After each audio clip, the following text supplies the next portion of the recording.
Vice-Admiral Sir Henry Blackwood, 1st Baronet GCHKCB, whose memorial is in Killyleagh Parish Church, was a British sailor. Early life. Blackwood was the fourth son of Sir John Blackwood, 2nd Baronet of Ballyleedy, County Down, and of Dorcas Blackwood, 1st Baroness Duffin and Clanboy. In April 1781 he entered the Royal Navy as a volunteer on board the frigate HMS Artois, with Captain John McBride, and in her was present at the battle on the Dogger Bank.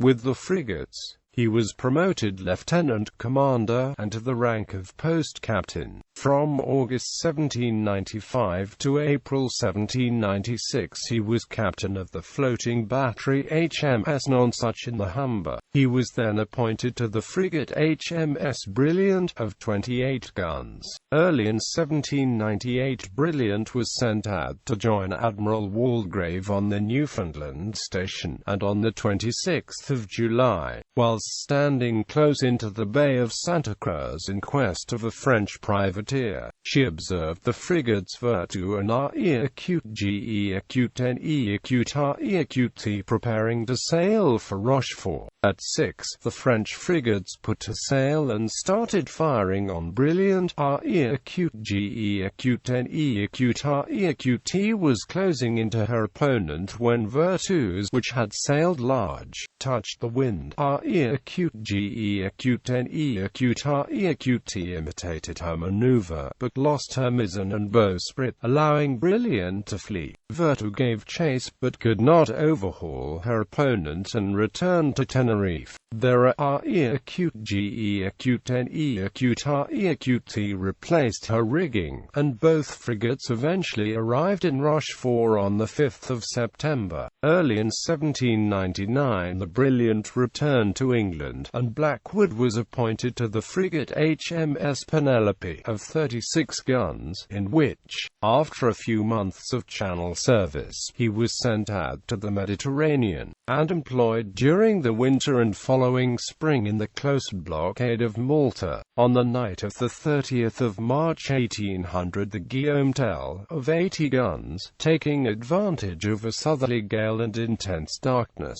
weighed and ran out of the harbour. As she passed the Penelope, Blackwood immediately followed, and, having the advantage of sailing, quickly came up with her. Then, in the words of the log, laughed under her stern, and gave him the larboard broadside, bore up under the larboard quarter and gave him the starboard broadside, receiving from him only his stern chase guns. For this hour till daylight, finding that we could place ourselves on either quarter, the action continued in the foregoing manner, and with such success on our side that, when day broke, the Guillaume Tell was found in a most dismantled state. At 5 o'clock the Lion, of 64 guns, and some little time afterwards the Foudroyant, of 80 guns, came up, and after a determined and gallant resistance the Guillaume Tell surrendered, but that she was brought to action at all was entirely due to Penelope's action. Nelson wrote from Palermo to Blackwood himself, "Is there a sympathy which ties men together in the bonds of friendship without having a personal knowledge of each other? If so, I was your friend and acquaintance before I saw you. Your conduct and character on the late glorious occasion stamps your fame beyond the reach of envy.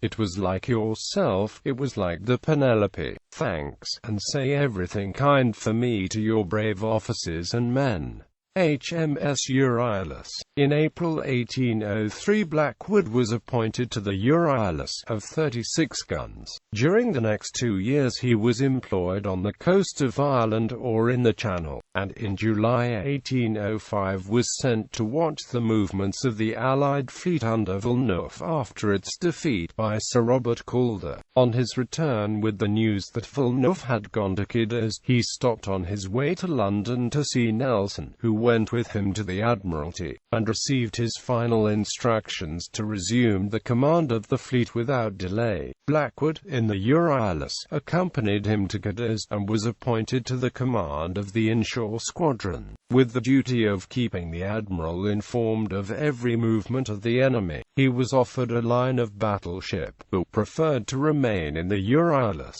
believing that he would have more opportunity of distinction, for Villeneuve, he was convinced, would not venture out in the presence of Nelson. When he saw the combined fleets outside, Blackwood could not but regret his decision. On the morning of Trafalgar, the 21st of October, in writing to his wife, he added, "My signal just made on board the Victory. I hope to order me into a vacant line of battle ship." This signal was made at 6 o'clock, and from that time till afternoon, when the shot were already flying thickly over the Victory, Blackwood remained on board, receiving the Admiral's last instructions, and, together with Captain Hardy, witnessing the disregarded codicil to the Admiral's will. He was then ordered to return to his ship. "God bless you, Blackwood," said Nelson, shaking him by the hand. "I shall never speak to you again. He not only gave me the command of all the frigates, for the purpose of assisting disabled ships, but he also gave me a latitude seldom or ever given, that of making any use I pleased of his name in ordering any of the sternmost line of battle ships to do what struck me as best." Immediately after the battle, Collingwood hoisted his flag on board the Euryalus, but after 10 days removed it to the Queen, and the Euryalus was sent home with dispatches and with the captured French Admiral Pierre-Charles de Villeneuve. Blackwood landed at Falmouth and was one of the first messengers to use the Trafalgar Way to deliver his dispatches to the Admiralty in London. He was thus in England at the time of Lord Nelson's funeral, on which occasion he acted as train-bearer of the chief mourner, Sir Peter Parker, the aged admiral of the fleet. Loss of HMS Ajax.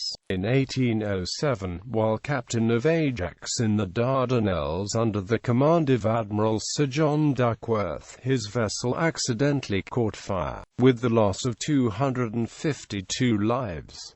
This still counts as one of the greatest tragedies in British naval history. Blackwood survived by clutching an oar for an hour in the water before being rescued by Canopus.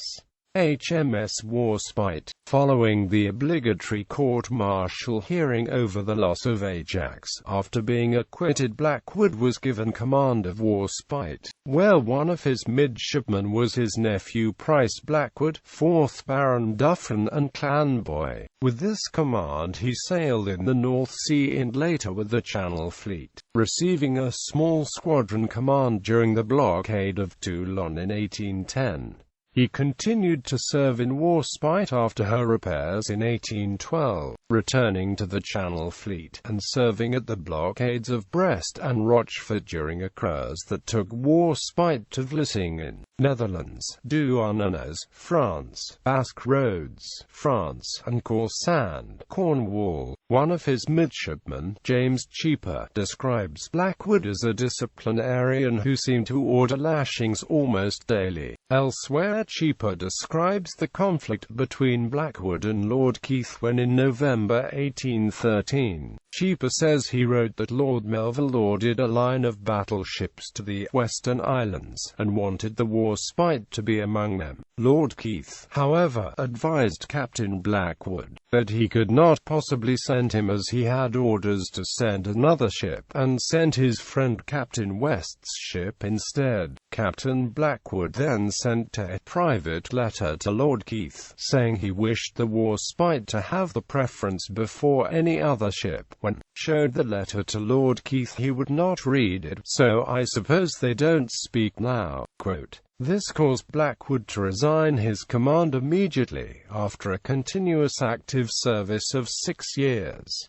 Rear Admiral. On 4 June 1814 Blackwood attained the rank of Rear Admiral, and in September he was created a Baronet of the Navy, for his conduct of the heads of royal families of Europe to England following the defeat of Napoleon. In August 1819 he was made a Knight Companion of the Order of the Bath, and appointed Commander-in-Chief of the East Indies Station, nearly suffering a shipwreck in Leander on his way there off the coast of Madeira. He returned from this station in December 1822.